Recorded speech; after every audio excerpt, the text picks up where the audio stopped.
ya wakoma ndingangoti ndiri murimi wekuno kumayadi.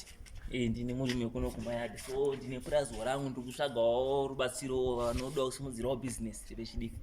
So ndine izvozvi ndine about 1 2 3 4 5 6 7 masunflower andinawo panapa. Pane rich 8 iri kutobudawo nepapa.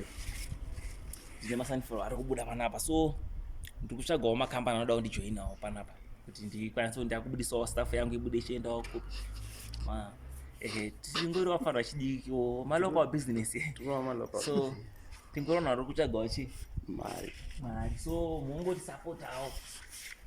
Ndakada kumboita zvemangoma ini zvikaramba ndinokomedi zvakaramba futi, so ndakaona ndimboita zveukurima.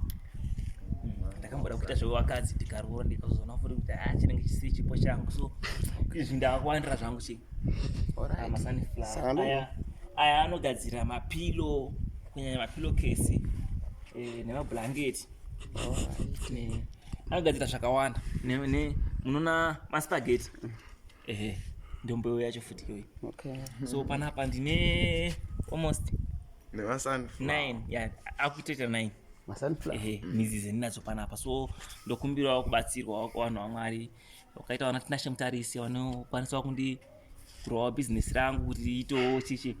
Ndaishura ndikaita midzi kana 50 kana 20 nendabatsirika wakuru.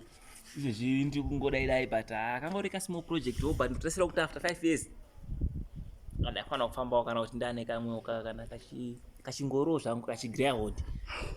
So ndikunyanya kukurudzira type iyi. Isai kamera kutype iyi.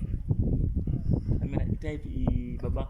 Type yekuti ndinonyanya kuitemba zvekuti pamafuta ndakambobikirwa ese inogadzira nekuzora manje.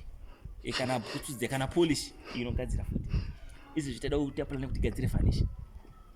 So ari kuita mashoma manje. Last week ndakabudisa 2 kg.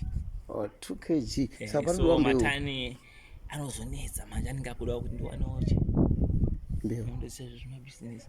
Asi paflavor ndine flavor chikwapuro choro chaicho. Man to man.